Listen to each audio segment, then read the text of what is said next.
What's the thing sign that you do? No. Hey everyone, welcome back to my sporadic and not yet established YouTube channel. We're going to try and be a bit more consistent with this in the new year, but a couple of weeks ago I put up a story asking if anyone had any questions about for me about my 2025, no, we're still in 2024, about my 2024 season, and just in general any questions they had about my life, I guess. So we're going to answer some of them today, and yeah, thanks for watching. All right, well, I've got this question a few times. So it was any advice you'd give to a first year pro around trying to manage expectations and work and life balance. For those who don't know, I started racing pro in 2018, but I sort of started in the Xterra scene, so off-road triathlon. So I would say that I was not really professional in a sense. I was still quite young in my early 20s, and I was still doing uni and working and a little bit of partying as well. So I kind of see myself as becoming a full proper pro when I started racing long course at the end of COVID. So that was 2021. But yeah, in terms of expectations around first year pro, I think it's important to remember that it is very different racing in amateur races than professional races. And I think just when you go into your first pro race, try and not have any expectations around placing or anything like that. And you know, for your first year, I really think it's all about learning how to race in those races, how the dynamics play out. But I do think a lot of the time people are surprised by how fast everyone swims. And these days, if you're just focusing on a 70.3, so say this is your first pro race and you're doing a 70.3, I think really trying to make sure your swim is as good as you can get it. So when you come out of the swim, you're kind of in the race, or at least not too far behind, because once you get isolated on the bike, unless you're a really, really exceptional rider, it's really hard to then get back into the race. So that would definitely be my recommendation. I also think, like, as many starting out pros are, and even some of us who are still who are quite well established, still a lot of us have to do a little bit of work on the side, and if you're starting out, you're probably still working full time, or at least only have 1 or 2 days where you're not working during the working week. So I think have a good expectation around how much training you can fit in, and remember to take in to account your work as part of your load, you know, because that's mental load as well as physical load. So don't, just because you're pro, don't go going, oh, I've got to train 30 hours a week or whatever. I think be realistic about that. And even though it's hard when you have a lot of other stuff going on, really try and prioritize sleep. That's one of the things that I didn't prioritize in the early days of my career, and I really suffered for it. And it's now one of the things that I've prioritized much more this year. And it's made a huge difference to my performance in training, and then obviously my performance in races. So where you can, try and not get up at the crack of dawn all the time. Try and work it out so that you're not getting up 5 days a week super early. And yeah, so prioritize that sleep, and you're gonna have to go to bed early pretty much. And also the other thing is probably try and be on top of your nutrition from the get-go, because when you're working and trying to train like a pro, you need to be also making sure you're eating enough to sustain not only your work but also your training before and after work, if you're doing double session days while you're also trying to work. That was one of the big mistakes I made, and I really suffered for it, and I ended up getting diagnosed with relative energy deficiency in sport and had multiple injuries and stuff like that. And unfortunately, later now in my career, I'm still seeing the repercussions of that, not fueling enough while I was training. So yeah, that's probably actually my number one thing, is make sure you're on top of your fueling so that you can train as best you can, and then also perform well, and so you can have some longevity in the sport. All right, another question. I had this one a few times as well. Any tips to stay motivated? Obviously, I think it's a little bit different for me because now being an athlete is actually my job. So for me, I see it as there's no question as to whether I do the training or not. So I try not to overthink it too much. But I think if you're an age grouper, it's really important to remember why you're doing what you're doing. And ultimately for most of us, it's because we enjoy the sport and you want to get better. And so how do you get better? You train and you do sessions. So I think if you're feeling unmotivated and you don't want to go out and do a session, then come back to that. So, you maybe have a race in 3 months' time and you know that you want to do well there. Therefore, you have to go out and do that session. And also I think there's this this thing that people think that other athletes are always motivated all the time. Like you see probably your friends and maybe training partners and you think, oh, they're so motivated all the time. But that's not necessarily true, I don't think. And I think those people who you perceive as being motivated all the time are ones who are actually probably just quite disciplined and organized. And so if you set up your day so that maybe training's the thing you do first thing in the morning, before you even go to work or anything, and organize yourself the night before so that you can get up and everything is super easy to get that session done, then the motivation is going to come and you're also going to feel great for the rest of the day because you've got that session done. So I guess my biggest piece of advice would be set yourself up for success to be able to complete the session by being organized the night before or the morning of. So you're not rushing around, because then it's really easy to skip stuff here and there because you're not organized. All right, another question, which is kind of cool, and I had to think about this one, is who would you most want to be running side by side with in a battle to win an Ironman?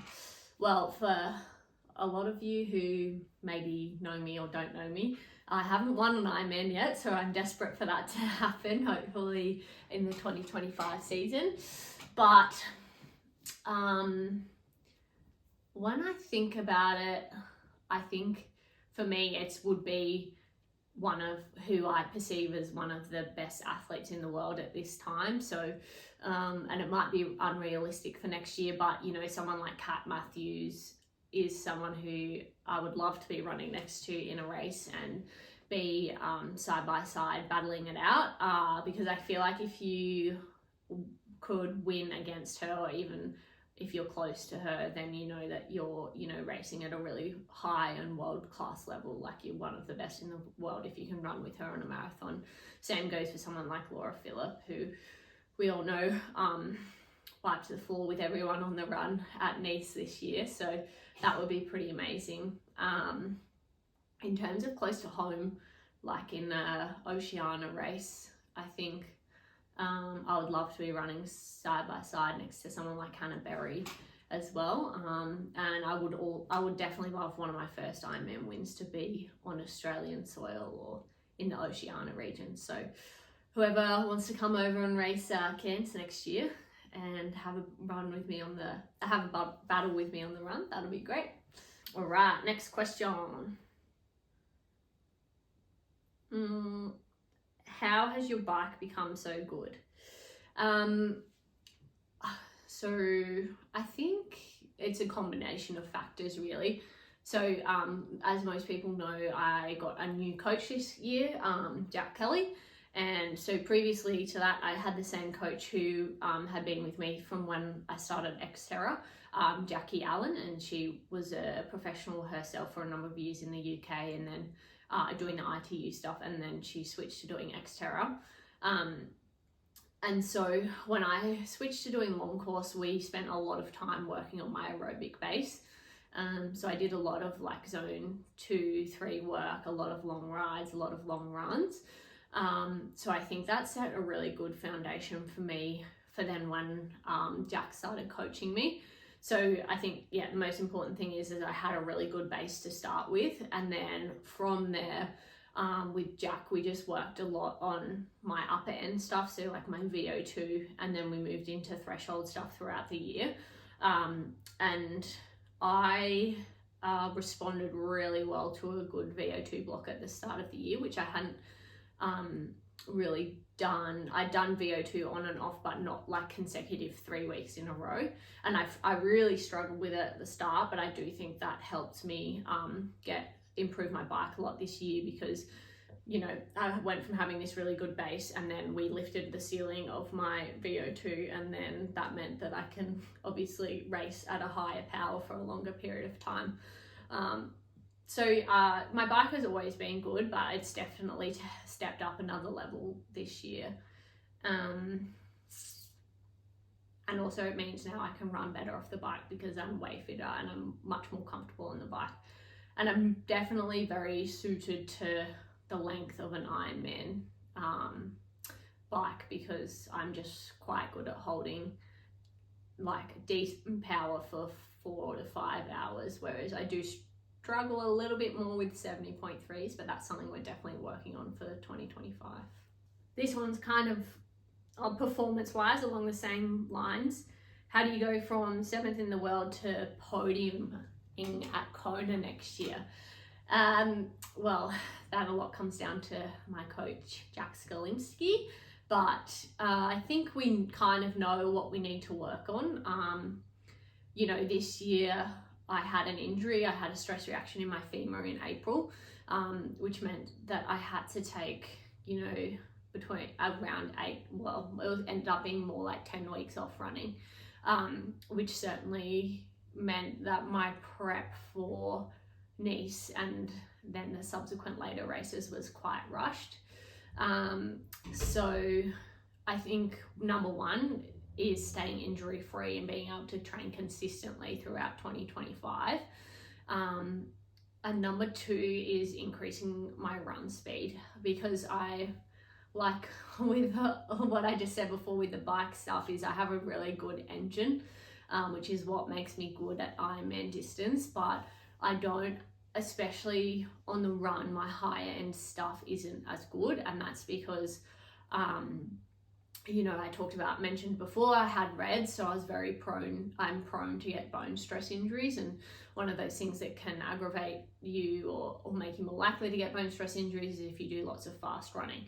So in previous years, we've been very cautious with doing too much fast running, which has meant that until this year I haven't been injured for a while, but it also means that my run speed is not very good.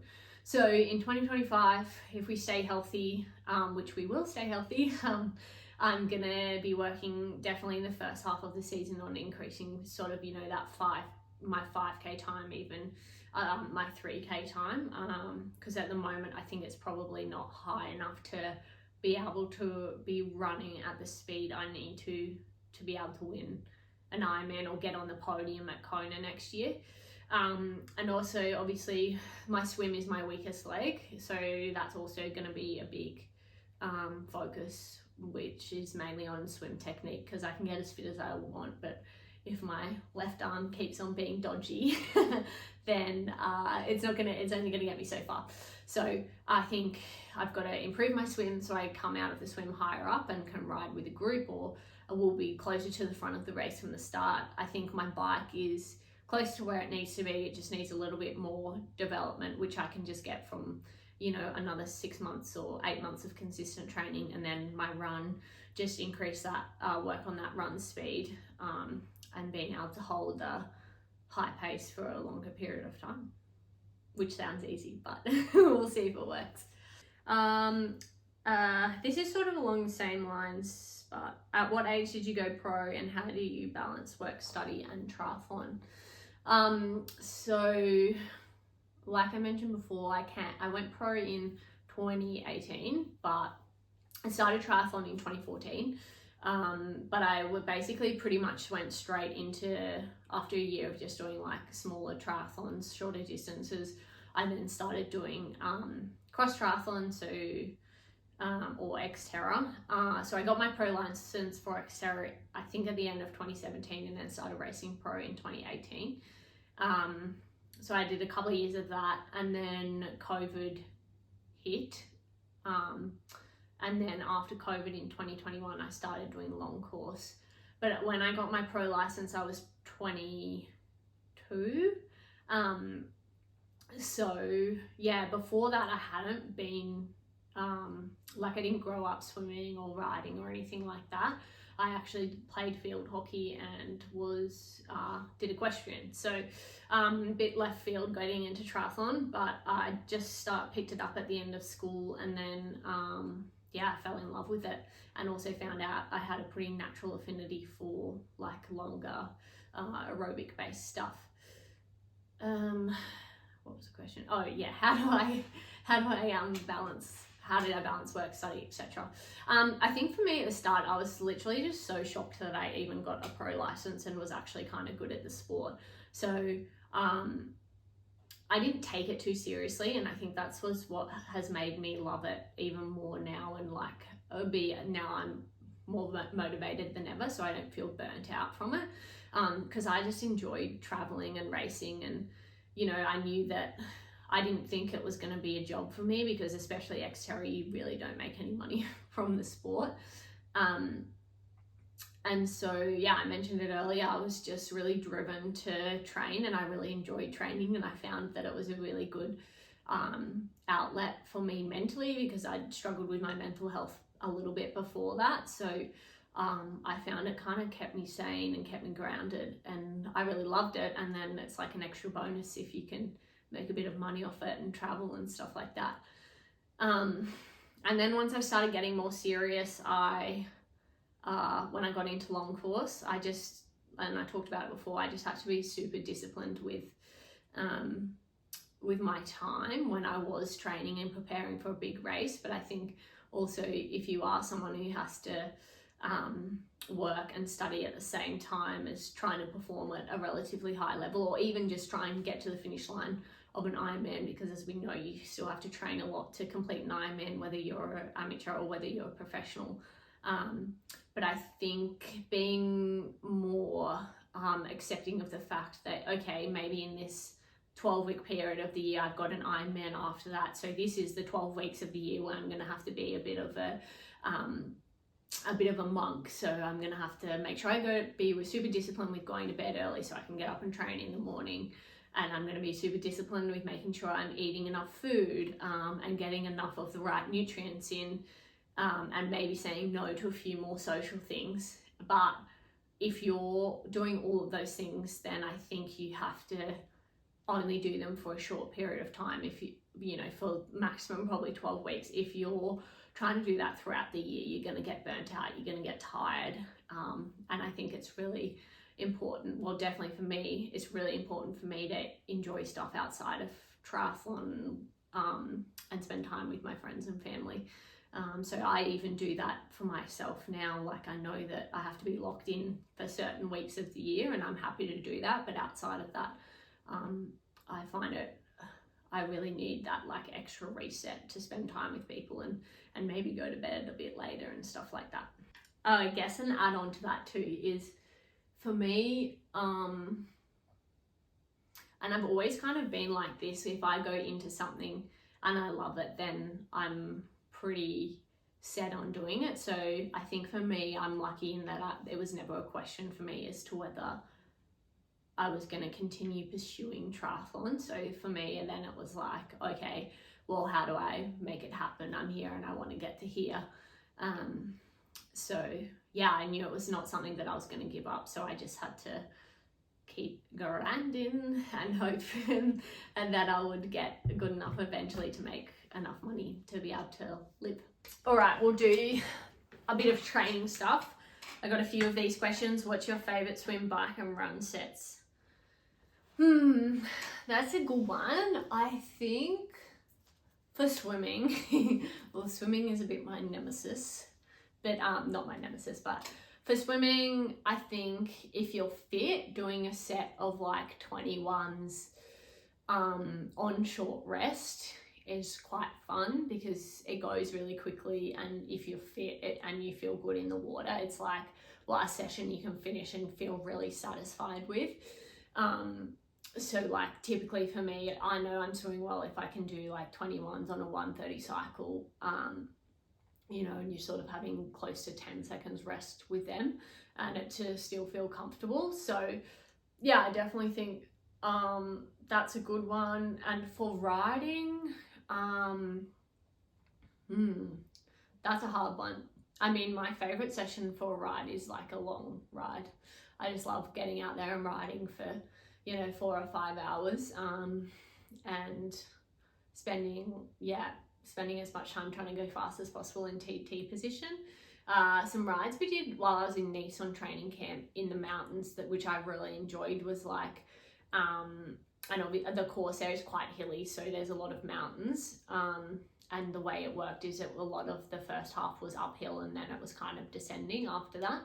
So I did a fair few sessions where like it was a long ride, but we were like, okay, you just have to go out and ride solid for the first 2 to 3 hours, and whatever that solid feels is what you know, what you can hold, what power you can hold on the day. So I like it when I have a bit of scope to just go on how I'm feeling. Like sometimes having to hit very specific numbers all the time can be a bit draining. So yeah, I really like sessions like that. And then also I think for on the bike doing it's a bit sadistic, but a set of 20 times 40 seconds on, 20 seconds off, VO2 session. If you're on for that, then that can be a really good session and quite fun and very satisfying once you're finished. And in terms of running, I always love a good long run too on the trails. But I think in terms of a specific session, I always like a pyramid set. So something where you might go 10 minutes at like tempo or threshold pace, and then you drop down 8, 6, 4, 2, 1. And the idea is throughout the set, you're trying to get a little bit faster as you go through. So, you know, when you're hitting the 4, 2, 1, you're going pretty fast. But yeah, I'm a simple girly. I don't like too complicated sessions. I like just the old staples that you need to be a good athlete. All right, I think this will be our last one. No, we've got 2. We're going to do 2 more. So one of them was about what I'm studying. So for those that don't know, I did a Bachelor of Exercise Science and a Bachelor of Education as my undergrad degrees. And like I talked about in the video before, I was like, I'm never going back to uni. And I taught for a couple of years post-COVID. And then I started getting like pretty good at long course and realized that I needed to not be teaching if I was going to be able to be as successful as I wanted to be in triathlon, because it was just making me too tired. And at that time I'd already started my coaching business and it was going pretty well. So I decided to stop teaching. And I actually basically, as soon as I decided to stop teaching is when I got my REDS diagnosis, so relative energy deficiency in sport. And for those that don't know, that's basically when you're not consuming enough food or calories to match your energy expenditure. And what we know happens in athletes, specifically female athletes, a bit more is that it can affect our sex hormones or our wild reproductive function. So you lose your period and get amenorrheic. And then also that has implications for your bone health, and you can be more prone to get stress fractures. And then there's also a whole other plethora of health conditions we know that, or health consequences that we now know are because of not eating enough while you're training. And it can also happen in male athletes as well. But anyway, this is a long-winded way of saying that I got my REDS diagnosis, and even though I felt like I was relatively well educated, I did an exercise science degree and stuff like that, I started going and doing a bit more reading on it, and I realized, you know, like, wow, I think this is like quite prevalent in triathlon. You know, I've spoken to many other athletes who I know have had bone stress injuries, and you know, there's a bit, I'd previously felt that, you know, pressure, whether perceived or actual, to be leaner. I always got a lot of comments about, oh, aren't you a bit big to be a triathlete and stuff like that, and that definitely led to me not eating enough and under eating for how much I was training. So I actually decided to go back to uni then to do, because I thought I'd maybe want to do research in the area, and so I did a graduate certificate in health research, and then from there I got into a master's program and then a PhD program. So basically I'm doing my PhD at the moment. I'm just doing it part-time, but I'm looking into relative energy deficiency in sport, specifically in female triathletes and also coaches of female triathletes, and we're trying to bring together my expertise in education and exercise science, and the whole eventual aim of my PhD is to be able to create an education tool that both female triathletes and also coaches can use, because at the moment, you know, from a preliminary study I just did, we've found that you know, there's basically no education resources out there for triathletes on topics such as this, and also that you know, reports of REDS in this population is up to like well over 50% of RED symptomology. So it's definitely out there, and it's definitely affecting athletes' lives. And I've always wanted to try and do something bigger than myself, if that's not too corny and arrogant, but I feel like triathlon has given me so much. It's helped my mental health a lot, and it's given me my job and my career, and I want to give back, and I want people to be able to enjoy the sport as much as I do, and I don't want them to make the same mistakes I did. Okay, last one. The last one is had a few asking about what my plans are for next year, what my goals are. So this year, obviously, my year was a bit derailed with my injury, and I was chasing the Pro Series, but it kind of ended up being a big old flop because I didn't get time to do all the races that I needed to do. So next year, my big goal is the Ironman Pro Series, which is you have to do 3 Ironmans for and 2 70.3s for, and we have specific ones we have to do that are on the pro schedule. So I mean, ideally, my aim is to get in the top 3 for that next year, if not try and win it, which I think is definitely possible if I have a good and consistent year. So for me, I'm going to start my year out at Geelong 70.3, which this year is a part of the Pro Series calendar, which is awesome. So we've got 2 races in Australia this year that are part of the Pro Series. And then I'm going to head over to Texas, which I obviously did well at this year. And yeah, I think it's a good way to start off my Ironman campaign. And then I'm going to do Cairns Ironman as well, which is my favourite race on the calendar, and I didn't get to do it this year.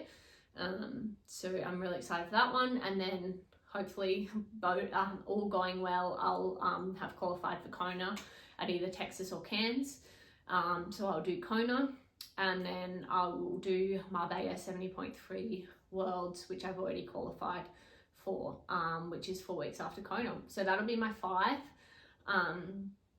And I will maybe do another 70.3 in the lead up to Kona, depending on what my schedule looks like. But I guess it's hard to know if winning the Pro Series or getting the top 5 at Kona is the main priority for me next year. But I think for me, my biggest thing is I want to perform well at a world championship level. So I think probably the number one is, you know, getting in the top 5 at Kona, or as close or to that podium as I can possibly get. And then secondary to that is getting in the top 3 in the Ironman Pro Series. But yeah, that's it. That's me. I'm going to do an exit there.